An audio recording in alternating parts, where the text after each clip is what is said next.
အားလုံးပဲမင်္ဂလာပါဒီနေ့မှာတော့စာရွက်ဆိုင်အမျိုးမျိုးကိုတမျက်နှာတဲ့မိတ္တူကူးချင်းနဲ့ကြောကက်မိတ္တူကူးချင်းဆိုပြီးတော့နီလန်းနှမျိုးကိုပြပေးသွားမှာဖြစ်ပါတယ်ပထမဆုံး A4 downline စာရွက်လေးကိုမိတ္တူကူးပြပါမယ်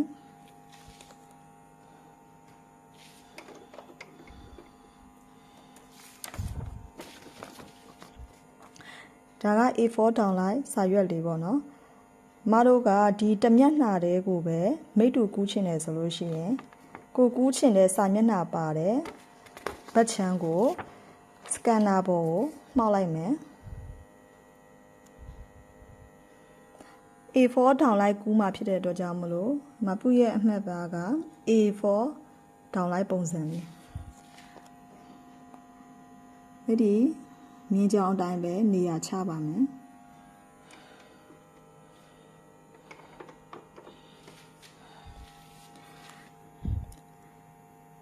စာရွက် site ကိုရွေးမယ် paper slot ထဲမှာ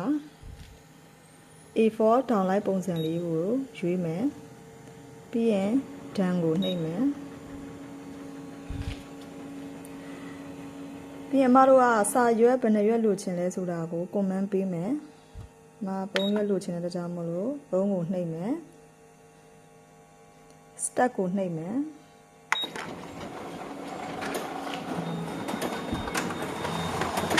ဆိုရင်စာရွက်လေးပုံရွက်ထွက်လာပါပြီ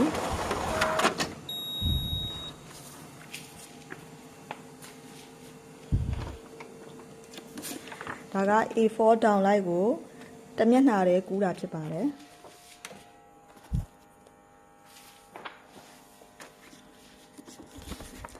ဒီစာရွက်လေးကြတော့ A4 downline ကြောကက်လေးဖြစ်တယ်ဒီစာရွက်လေးကိုအမတို့ကကြောကက်လေးကူးချင်တယ်ဆိုရင်ခုနကအတိုင်းပဲစကန်နာပေါ်မှာနေရာချမယ်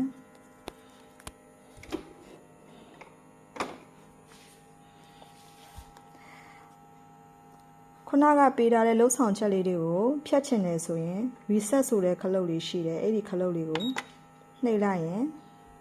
ဒီမှာအသစ်တိုင်းပြန်ဖြစ်သွားပြီပြန်ပြီးတော့ရွေးပေးလို့ရတယ်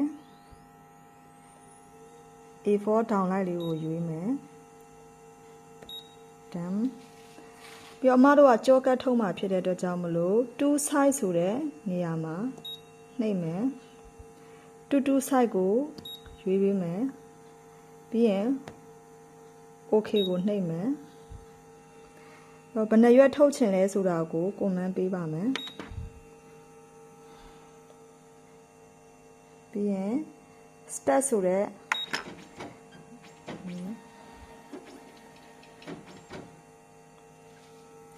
ဒီမှာစာမျက်နှာတမျက်နှာကိုစကန်ဖတ်လိုက်ပါပြီ ready to scan ဆိုပြီးတော့ပေါ်လာရင်ဒီစာမျက်နှာလေးကိုစကန်ဖတ်ပြီးသွားပါပြီနောက်တစ်မျက်နှာကိုစကန်ထပ်ဖတ်ပါမယ်အဲဆိုရင်စာရွက်လေးကိုဒီလိုလေးလှန်လိုက်ရုံပဲเนาะ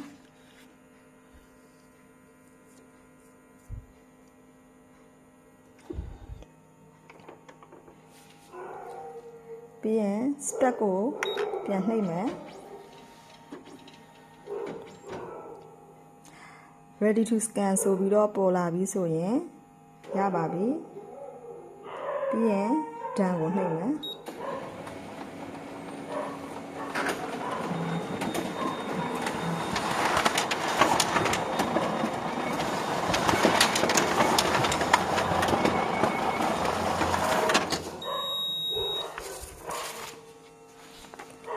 ဒီမှာအမတို့ comment ပေးခဲ့တဲ့အတိုင်းပဲကြောကတ်စာရွက်လေး2ရွက်ထပ်လာပါပြီเนาะ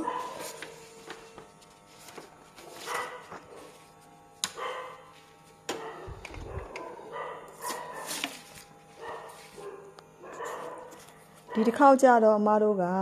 A4R စာရွက်လေးကိုတမျက်နှာတည်းမိတ္တူကူးပါမယ် A4R အလျားလိုက်စာရွက်လေးကိုတမျက်နှာတည်းမိတ္တူကူးပါမယ်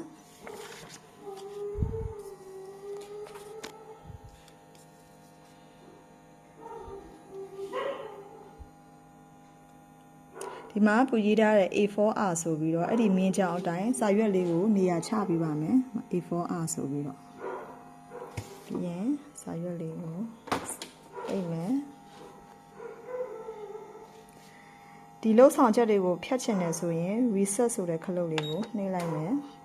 ဒါဆိုရင် command ထပ်ပေးလို့ရပါပြီမတို့က A4R ထုတ်ချင်တဲ့အတွက်ကြောင့်မလို့ A4R ဆိုတဲ့ဟာလေးကိုရွေးမယ်ဒန်ကိုနှိပ်မယ်ဘယ်နှရွက်ထုတ်ချင်လဲဆိုတာကို command ပေးမယ်ဒီမှာလာပေါ်နေတယ်เนาะဘယ်နှရွက်ထုတ်ချင်လဲဆိုတာပြီးရင် step ကိုနှိပ်လိုက်မယ်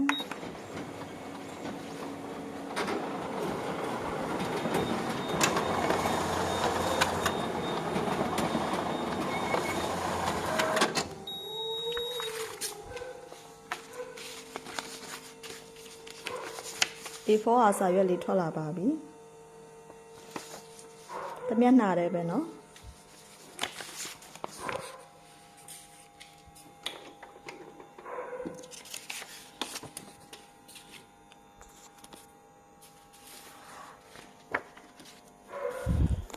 ဒီမှာ A4 အစာရွက်လေးကကြောကတ်ဖြစ်နေတယ်အဲ့ဒီကြောကတ်စာရွက်လေးကိုမတို့က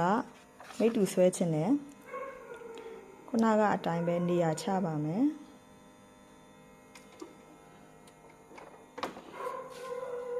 reset ကိုနှိပ်မယ် A4R ကိုရွေးမယ်ကြောကတ်ထုတ်ချင်တဲ့အတွက်ကြောင့်မလို့မတို့က2 size ဆိုတဲ့နေရာမှာ2 size ကိုရွေးမယ်ပြီးရင် step ကိုနှိပ်မယ်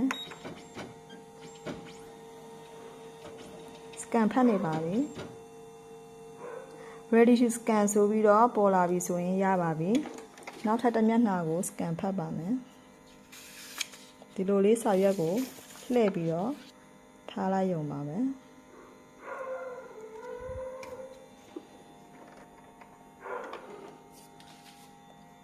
ပြီးရင် step ကိုနှိပ်ပါမယ်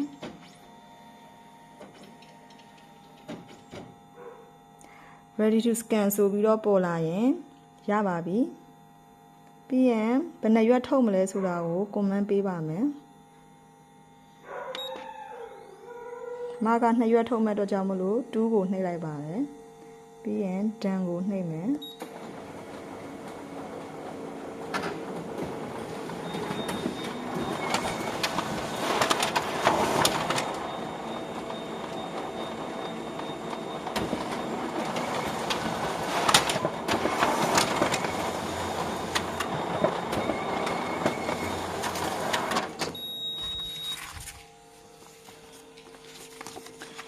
A4R ကြောကတ်စာရွက်လေး2ရွက်ထွက်လာပါပြီ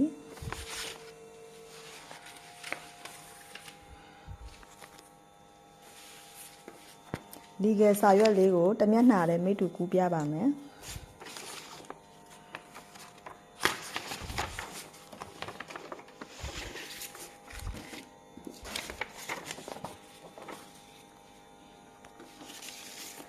ဒါလေးကဒီကစာရွက်လေးပေါ့နော်ဒီတမျက်နှာလေးကိုပဲအမတို့ကလိုချင်တယ်တမျက်နှာလေးပဲမိတူကူးပါမယ်စကန်နာပေါ်မှာကိုကူးချင်တဲ့စာမျက်နှာကိုမှောက်ခုန်ထားပါမယ်ဒီမှာက legal ဆိုပြီးတော့ပြနေတယ်เนาะအဲ့ဒီအတိုင်းပဲနေရာချရုံပါမယ်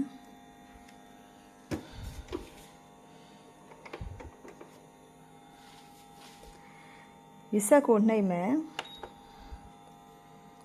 paper slot ထဲမှာ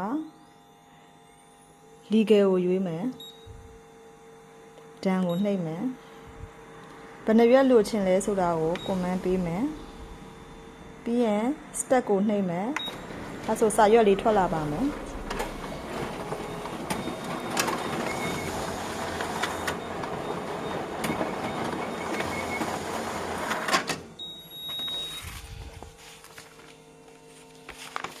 ဒီကစာရွက်2ရွက်ထွက်လာပါပြီ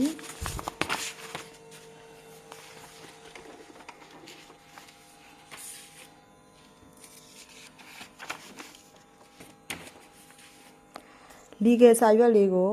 ကြောကတ်မိတ်တူကူးပြပါမယ်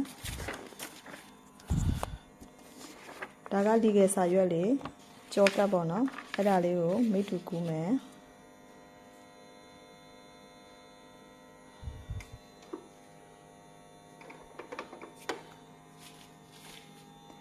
reset ကိုနှိပ်မယ် paper slot မှာ ဒီကဲကိုရွေးမယ်ကြောကတ်ထုတ်ချင်တဲ့အတွက်ကြောင့်မလို့2 side ဆိုတဲ့နေရာမှာ2 side ကိုရွေးမယ် okay ဘယ်နှရွက်ထုတ်မလဲဆိုတာကို comment ပေးမယ် step ကိုနှိပ်မယ်စာရွက်လေးကို scan ဖတ်နေပါပြီ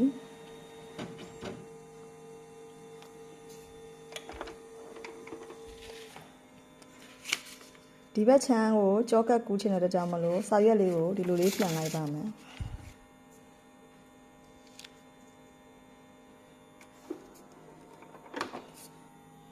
တက်ကိုနှိပ်ပါမယ် scan ဖတ်နေပါပြီ ready to scan ဆိုပြီးတော့ပေါ်တာနဲ့အမတို့က done ကိုနှိပ်ပါမယ်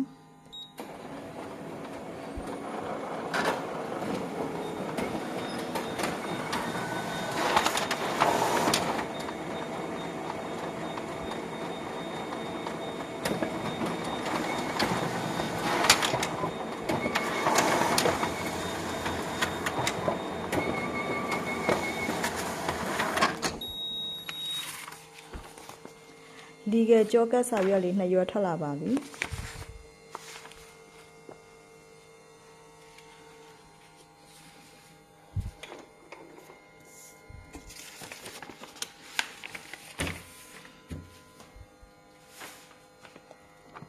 အေဗရီစာရွက်လေးကိုတမျက်နှာနဲ့မိတ်တူကူးပြပါမယ်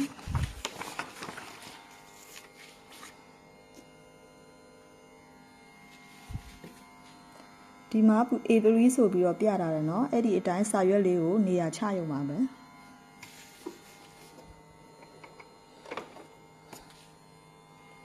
ဒီလှုပ်ဆောင်ချက်တွေဖြတ်ချင်တဲ့အတွက်ကြောင့်မလို့ reset ကိုနှိပ်ပါမယ်ပြီးရင်စာရွက် size ကိုပြန်ရွေးပါမယ်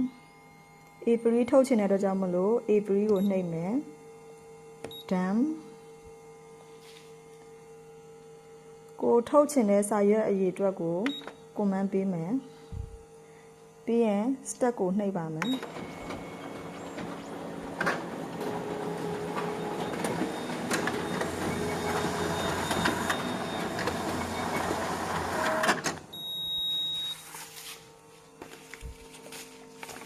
အေဗရီစာရွက်2ရွက်ထွက်လာပါပြီ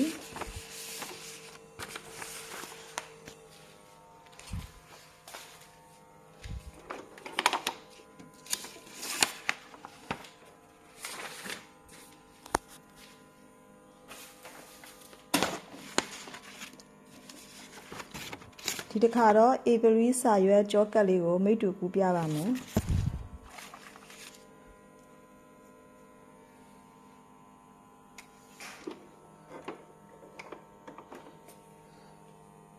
လှုပ်ဆောင်ချက်တွေကိုဖြတ်ချင်တယ်ဆိုရင် reset ကိုနှိပ်မယ် paper slot ထဲမှာစာရွက် size ရွေးမယ် done ကြောကတ်ထုတ်ချင်တဲ့အတွက်ကြောင့်မလို့2 size ဆိုတဲ့နေရာမှာ2 size ကိုရွေးမယ်okay ဘယ်နှရွက်ထုတ်ချင်လဲဆိုတာကို comment ပေးမယ်ပြီးရင် step ကိုနှိပ်မယ် scan ဖတ်နေပါပြီ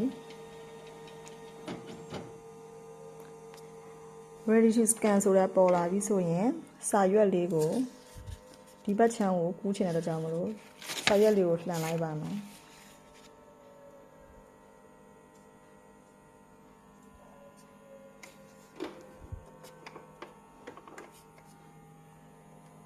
step ကိုနှိပ်ပါမယ်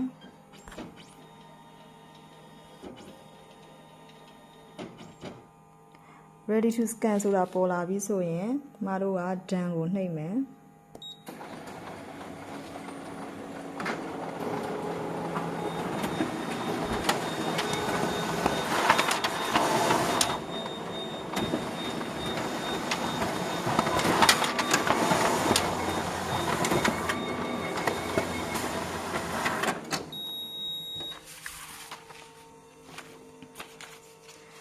ဖေဗရီစာရွက်ကြောကတ်2ရွက်ထွက်လာပါပြီ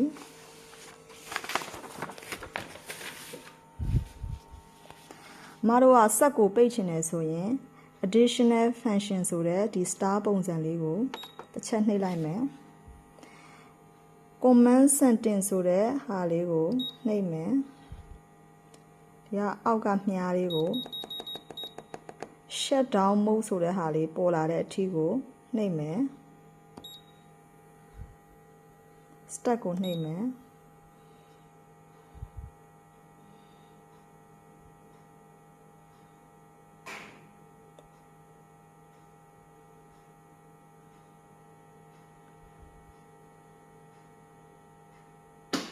အဲဆိုရင်အမတို့ရဲ့ copier ဆက်ကပိတ်သွားပါပြီ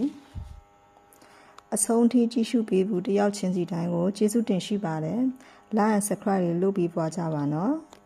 အားလုံးကိုကျေးဇူးတင်ပါတယ်